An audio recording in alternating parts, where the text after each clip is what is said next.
Почему одна страна живет как две и так не становится одной? Ты можешь проехаться по Италии всего несколько часов, не меняя страну, не меняя валюту, и вдруг почувствовать, что такого, знаете, вокруг все стало другим. Не резко, не сразу, а на уровне ощущений. На севере тебе скажут: у меня нормальная жизнь, но я боюсь будущего. А на юге тебе скажут: будущего нет, но жить как-то надо. И вот в этот момент появляется мысль, которую здесь не любят произносить вслух.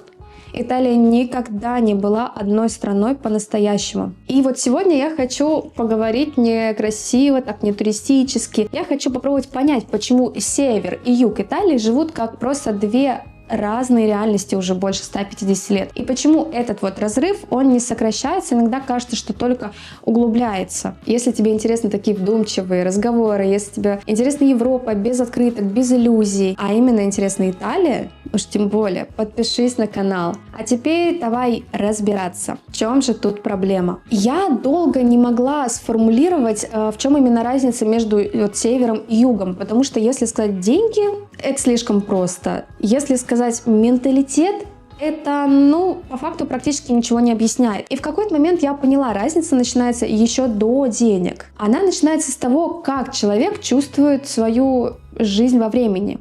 На севере Италии время ощущается как давление, как будто оно постоянно напоминает: ты должен, ты не успеешь. Даже если у тебя все неплохо, внутренне ты все равно напряжен. На юге время ощущается вообще иначе. Оно не толкает, оно не требует, оно вот просто есть. И вот здесь важно не скатиться в банальное такое: одни трудолюбивые, другие ленивые.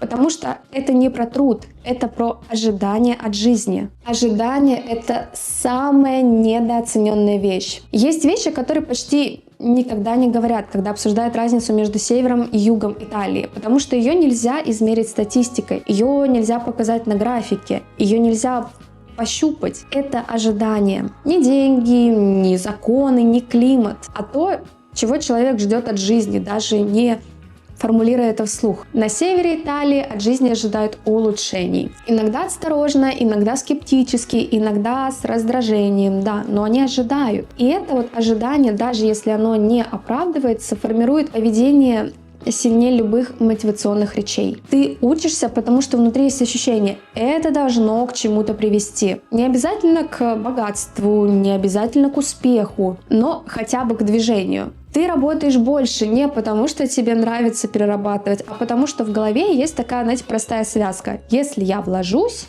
что-то изменится. Ты платишь налоги, злишься на них, проклинаешь государство, но где-то глубоко все равно сидит мысль: хоть что-то должно вернуться. Может, не сразу, может, не мне, может, детям. Но логика возврата существует. А теперь давай честно также посмотрим на юг. На юге от жизни не ожидают справедливости. И это, на мой взгляд, ключевая точка всей истории. Не потому, что люди глупые, не потому, что они не хотят, а потому, что их этому научила реальность. Если ты вырос в месте, где твой отец работал всю жизнь и не стал бедным, но и не вырвался, где твой дядя старался, хватался за возможности, но каждый раз упирался в потолок, где ты с детства видел, что правила могут работать, а могут нет, в зависимости от фамилии, связи, удачи, времени, ты постепенно перестаешь верить в линейную связь между усилиями и результатом. Не сразу, неосознанно, а шаг за шагом. Сначала ты думаешь: может, ему просто не повезло, а потом: ладно, посмотрим, как будет у меня. И в какой-то момент внутри происходит перелом, который невозможно заметить снаружи. Ты не становишься ленивым, ты становишься осторожным к надежде. Это очень важный момент, который часто путают. Юг Италии — это не про отсутствие труда. Там работают много, иногда даже физически тяжелее, чем на севере. Но это труд без ожиданий роста. Это труд якобы так вот, знаете, прожить месяц, помочь семье, не упасть ниже, а не чтобы, выстроить карьеру, создать накопление, планировать десятилетия ближайшие. И вот здесь ломается сама идея мотивации. Потому что мотивация не возникает из воздуха, она возникает из повторяющегося опыта, что усилия имеют смысл. Если этого опыта нет, Никакие речи про «возьми себя в руки» не сработают. И вот здесь появляется самая опасная вещь для любой экономики и любого общества – разрыв между усилиями и верой в результат. Потому что экономика может быть бедной, но если люди верят в рост, она оживает. А может быть относительно стабильной, но если люди не верят, она застывает. Юг Италии застрял именно вот в этом состоянии. Не потому, что там хуже люди, нет, ни в коем случае, а потому что ожидание справедливости было разрушено исторически.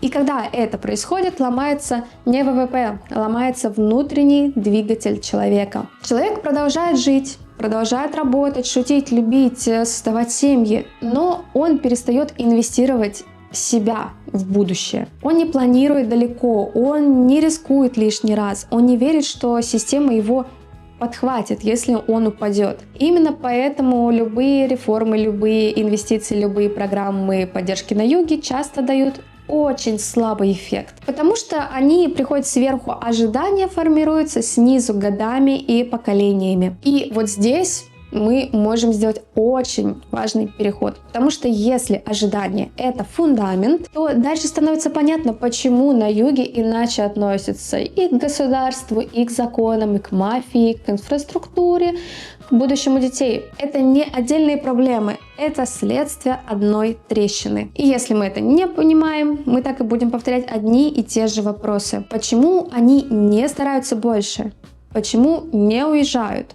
Почему не меняют систему? Не понимая, что без ожидания справедливости менять нечего. И вот после разговора об ожиданиях неизбежно возникает следующий вопрос. Очень простой, даже такой, знаете, банальный. Если проблема не только в лени, не только в мафии, не только в истории, если мы понимаем, что на юге сломана сама связь между усилием и верой в результат, а где тогда в этой истории деньги? Потому что в любой дискуссии рано или поздно звучит фраза: ну, все понятно, просто на севере больше денег. И вроде бы с этим сложно спорить, но чем дальше живешь в Италии, тем яснее становятся: деньги здесь не ответ. Деньги здесь вопрос, и очень такой неудобный. Про деньги в Италии говорят много и почти всегда неправильно. Север считает, что юг бедный, потому что плохо работает. Юг считает, что север богатый, потому что ему повезло исторически. Государство делает вид, что все решается субсидиями. А правда, как обычно, лежит где-то между и намного глубже. Да, на севере в среднем зарабатывают больше. Да, на юге зарплаты ниже. Да, разница иногда выглядит шокирующей. Но если остановиться только на этом, мы вообще ничего не поймем. Потому что деньги — это не только суммы в конце месяца. Деньги — это ощущение возможностей. Как деньги чувствуются на севере? На севере Италии деньги почти всегда связаны с напряжением, даже когда их относительно достаточно. Ты зарабатываешь больше, но вместе с этим и растет стоимость жизни, давление, страх потерять ощущение, что ты все время на грани. Здесь деньги — это не «я могу расслабиться», здесь деньги — это «я должен удержаться». Ты берешь ипотеку и понимаешь, что следующие 20-30 лет ты привязан. Ты меняешь работу и считаешь риски. Ты планируешь детей и сразу думаешь, потянешь ли. Даже разговоры о деньгах на севере звучат иначе. Они почти всегда про «хватает, не хватает». Дорого, налоги душат. И при этом почти всегда внутри есть ощущение: если я буду продолжать, у меня есть шанс. Не гарантия, а шанс. А теперь давай перенесемся на юг. Там деньги — это не напряжение, там деньги — это предел. Не инструмент роста, не способ планировать, а граница такая. Вот столько есть, выше почти нереально. И это меняет все. Если на севере деньги — это такая, знаете, лестница, то на юге деньги — это потолок. Ты можешь работать, крутиться, подрабатывать, соглашаться на компромиссы. Но где-то внутри почти всегда сидит мысль: сильно выше я все равно не прыгну. Это не пессимизм, это адаптация к реальности, в которой человек вырос. И вот почему просто дать денег не работает. Очень часто можно услышать: вы знаете, ну так пусть государство больше инвестирует в юг.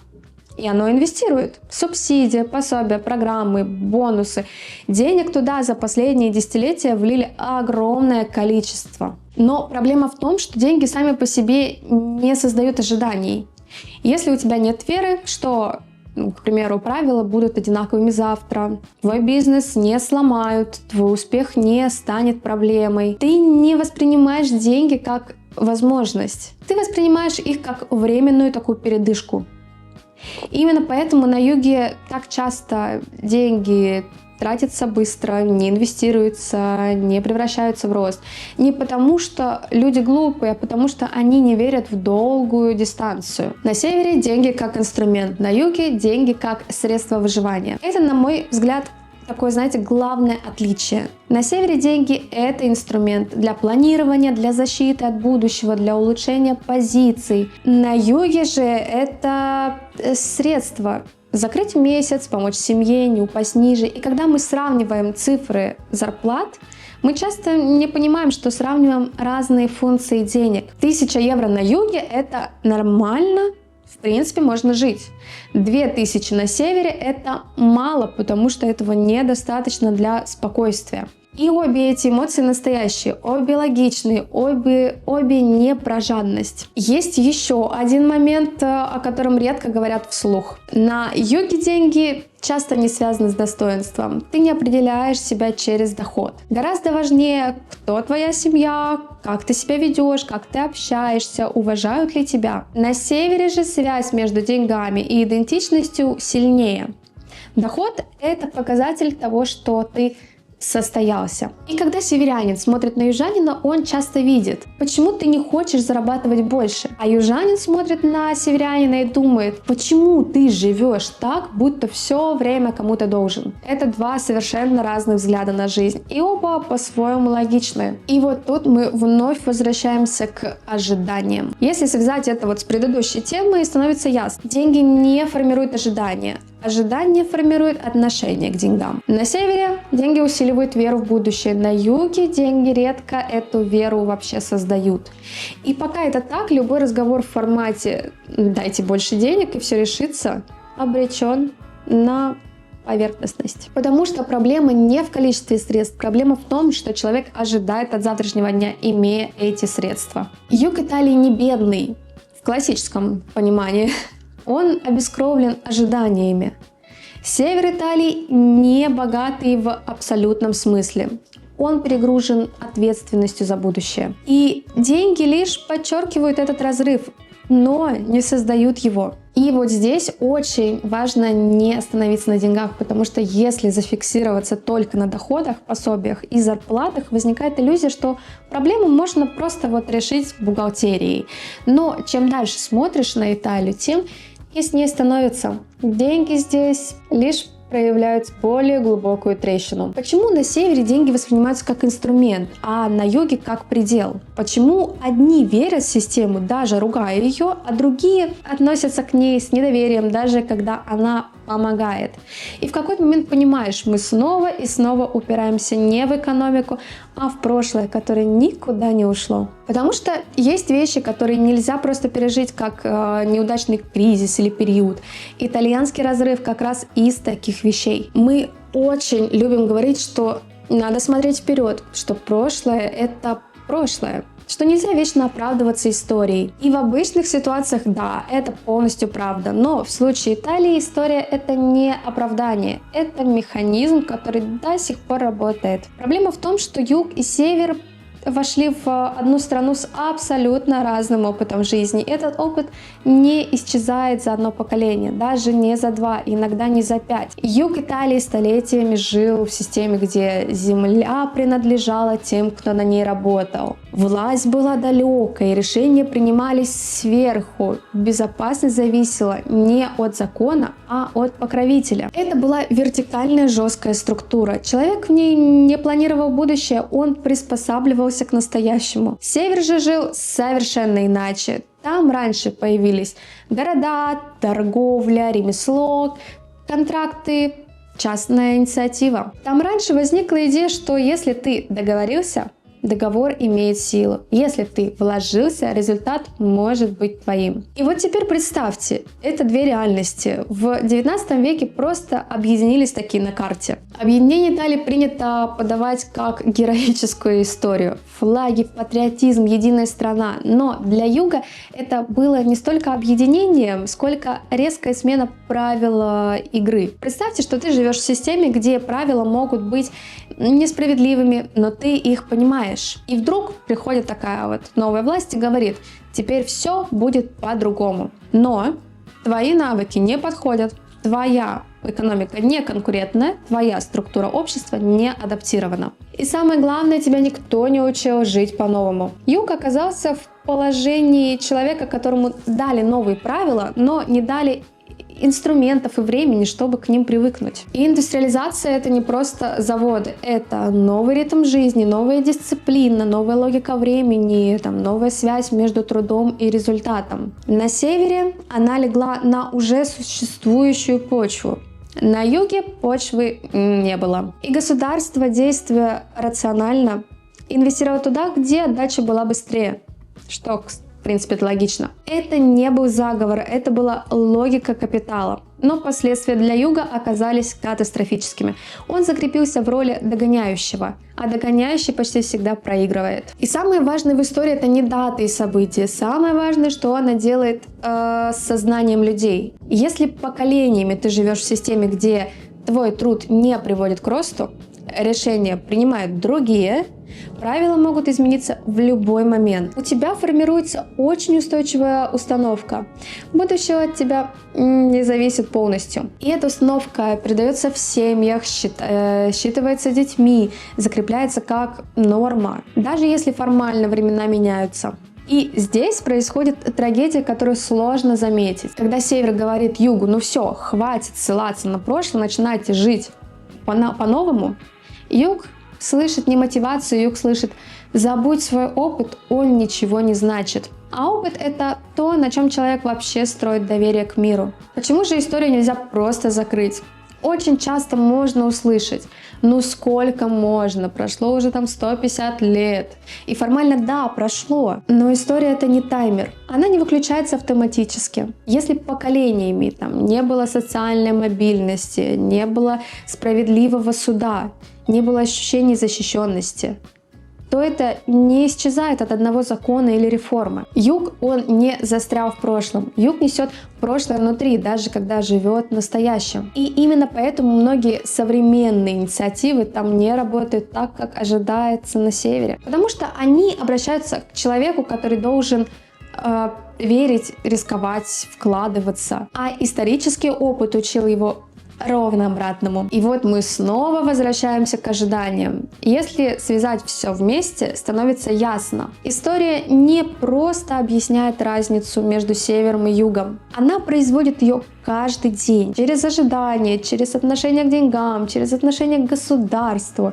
через нежелание или невозможность планировать далеко. И пока мы не признаем, что для Юга объединение Италии было не только победой, но и травмой, мы не поймем, почему этот разрыв так устойчив. И вот если все это соединить вместе, то есть ожидания, деньги, историю, опыт, недоверие, в какой-то момент становится ясным. Мы все время говорим о разных вещах, но упираемся в одно и то же место. Не в экономику, не в культуру и даже не в мафию, а в отношении между двумя частями одной страны. Потому что север и юг уже давно живут не просто по-разному. Они по-разному объясняют себе эту разницу. Именно здесь возникает конфликт, о котором почти не говорят вслух.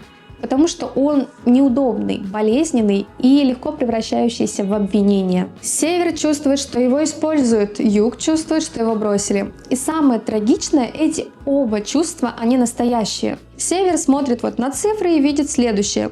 Он производит больше, он платит больше налогов, он тянет на себе значительную часть государства. И в какой-то момент в этом взгляде появляется раздражение. Не агрессия, не ненависть, а усталость. Усталость от ощущения, что ты все равно в роли донора, что от тебя ожидают ответственности, но редко благодарности. И когда северянин говорит «мы вас кормим», в его голове это не оскорбление, это крик. Почему я должен все время быть тем, кто тащит? Юг смотрит на ту же самую реальность и видит совсем другое. Он видит, что инвестиции уходят на север, рабочие места создаются не у него, молодежь уезжает, перспективы сужаются. И в какой-то момент внутри формируется ощущение, что страну развивали без него. Не против него напрямую, а просто вот мимо. И когда южанин говорит «нас бросили», это не жалоба, это констатация. Мы так и не стали частью нашего общего проекта. Это самая большая проблема в том, что эти две позиции не встречаются в диалоге. Север говорит языком цифр. Налоги, ВВП, эффективность, отдача. Юг говорит языком опыта. Несправедливость, отсутствие шансов, утечка будущего, ощущение заброшенности. Эти языки не переводятся автоматически. Когда север говорит «мы даем вам деньги», юг слышит «вы обязаны быть благодарными». Когда юг говорит «нас бросили», север слышит «вы не хотите брать ответственность». И вместо разговора возникает параллельный монолог, где каждая страна подтверждает сама себя. И вот как рождается взаимное раздражение. Север раздражается, потому что считает себя рациональным. Он видит проблему и не понимает, почему она не решается усилием. Юг раздражается, потому что чувствует, что его судят по результатам, не понимая условий старта. И здесь появляется одна очень опасная вещь – моральная оценка. Север начинает видеть в юге инфантильность, зависимость, неэффективность. Юг же начинает видеть на севере холод, высокомерие, отсутствие эмпатии. И как только конфликт становится моральным, он перестает быть решаемым. Потому что цифры можно пересчитать, а ощущение уважения нет. И любая устойчивая страна держится не только на экономике, она держится на общей истории о себе, на понимании. Кто мы, почему мы вместе, почему мы делаем что-то там друг для друга. И вот здесь Италия ломается. Для севера Италии это проект эффективности. Для юга Италии это обещание, которое так и не было выполнено. И пока эти вот две истории так не пересекутся, страна будет оставаться формально единой, но внутренне разобщенной. Не в виде открытого конфликта, а в виде такого тихого постоянного напряжения. Почему об этом не говорят открыто? Потому что любой честный разговор здесь, он сразу воспринимается как нападение. Если север говорит честно, его обвиняют в жестокости. Если юг говорит честно, его обвиняют в жалобах. И в итоге все выбирают молчание или удобные клише. А без разговора недоверие растет, обида накапливается, мифы закрепляются. И, возможно, самая сложная мысль во всей этой истории такая. Север не обязан чувствовать вину, юг не обязан чувствовать благодарность. Но оба обязаны признать реальность друг друга. Без этого признания любые реформы, деньги и программы будут выглядеть как попытка лечить симптомы, не трогая причину. Это не конфликт интересов. Это конфликт непроговоренных ожиданий. Пока один чувствует, что его используют, а другой, что его бросили. Между ними не может быть доверия. А без доверия страна может существовать юридически, но не психологически. И вот если все вот это вот сложить вместе, ожидания, деньги, историю, недоверие, молчаливый конфликт между севером и югом, становится понятно, почему мы говорили не просто про экономику и даже не про Италию. Мы говорили про то, как страны ломаются не от кризисов, а от невысказанных чувств. Потому что самый опасный разрыв — это не разрыв доходов, это разрыв в понимании того, почему мы вообще вместе. И здесь мне хочется остановиться и честно попробовать сформулировать свои выводы. Я все больше убеждаюсь, что север и юг Италии — это не история про плохих или хороших, даже не история про развитых и отсталых. Это история про разный жизненный опыт, который слишком долго игнорировали. Юг Италии не ленивый, он уставший. Уставший от того, что усилия не всегда приводят к результату. Правила меняются, будущее выглядит просто таким, знаете, туманным. Север Италии не жестокий. Он напряженный, да. Напряженный от того, что ответственность ощущается постоянной, давление не уменьшается, чувство «мы тащим» никуда не исчезает. И самое трагичное в в том, что эти две усталости никогда не по-настоящему не были проговорены друг с другом. И чем дальше я думаю об этом, тем яснее становится одна неприятная мысль. Этот разрыв нельзя закрыть субсидиями, программами, реформами на бумаге, потому что проблема не в механизмах, проблема в доверии. Доверие к государству, доверие между регионами, доверие к идее общего будущего. А доверие не создается указом, оно создается опытом. И пока этот опыт на севере и юге радикально разный, Италия будет оставаться страной двух скоростей. Не потому что не получается, а потому что так сложилось исторически. И, возможно, самая неприятная мысль для всех сторон такая. Италия до сих пор не договорилась сама с собой. Она юридически, да, единая. Политически она единая. Экономически она связанная. Но психологически разделенная. И признать это не значит сдаться. Это значит, наконец, перестать притворяться, что проблема где-то снаружи. Но есть ли вообще в этом надежда? Я не верю в быстрые решения, я не верю в громкие лозунги. Но я верю, что первый шаг к любому сближению — это честный разговор без ярлыков. Без они типа ленивые, они нас используют, все решат деньги. Пока север не попробует понять, почему юг не верит, а юг почему север боится потерять, этот диалог не начнется. И вот для меня Италия — это страна просто невероятной красоты и невероятных противоречий. И, возможно, поэтому она так всех и притягивает, потому что в ней, как и в жизни, нет простых ответов. Есть только долгие разговоры, такие как этот. Если ты досмотрел это видео до конца, значит, тебе важно не просто потреблять контент, а понимать, думать и сомневаться. Напиши в комментариях, как ты чувствуешь этот разрыв и чувствуешь ли вообще. Если формат тебе близок, ставь лайк. Это лучший сигнал, что такие длинные видео нужны. Подпишись на канал, если хочешь еще больше интересных разговоров про Италию, Европу и жизнь без открыток. Спасибо, что были здесь. Увидимся в следующих видео.